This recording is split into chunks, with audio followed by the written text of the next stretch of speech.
আচ্ছা, কেউ আমার একটা কথা বলবেন যে অপু বিশ্বাসে আসলে কিল্লিগা এই কলসি দিছে, মানে উনি আসলে কি এমন করে ফেলছে যে উনাকে আসলে অ্যাওয়ার্ড দিতে হয়েছে?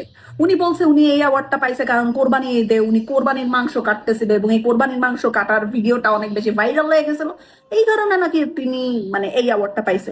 তো আমাদেরও তো অনেক ভিডিও অনেক অনেক অনেক অনেক ভাইরাল হয়, হ্যাঁ। তা আমাদেরকে কেউ তো কলসি, কেউ একটা বদনা গিফট করে না, হ্যাঁ।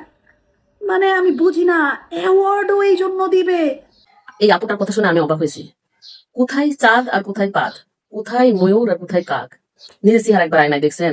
আপনি যে সোনার কলসি চাঁদ চাচ্ছেন, কোথায় অপু বিশ্বাস আর কোথায় আপনি? অপু বিশ্বাস একজন অভিনেত্রী আর আপনি একজন কন্টেন্ট ক্রিয়েটর। আপনার video million million million viral হতেই পারে, বাট আপনি কয়টা সিনেমা করছেন, তাও আবার শাকিব খানের সাথে? কিভাবে আপনি আশা করেন যে আপনি হচ্ছে গা সোনার কলসি পাবেন? যাই হোক, আপনাকে কেউ সোনার কলস তো দূরে থাকে, আপনাকে নাকি একটা বদনাও কেউ দেয় নাই, আপনার খুবই আফসোস। আপনার অ্যাড্রেসটা দেন, আমি আপনাকে একটা বদনা পাঠিয়ে দিব।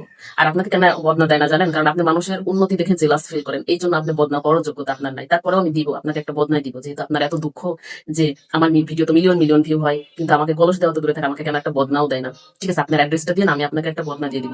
আমার মনে হয় কি জানেন, পাবনা মেন্টাল হসপিটাল আছে, ওইখানে দারোয়ান নিশ্চয় ঠিক মতো পাহারা দেয় নাই। যদি ঠিক মতো পাহারা দিত তাহলে আপনি বের হইতে পারতেন না। কোথায় আব্বাস আলী, কোথায় জুতার কালি?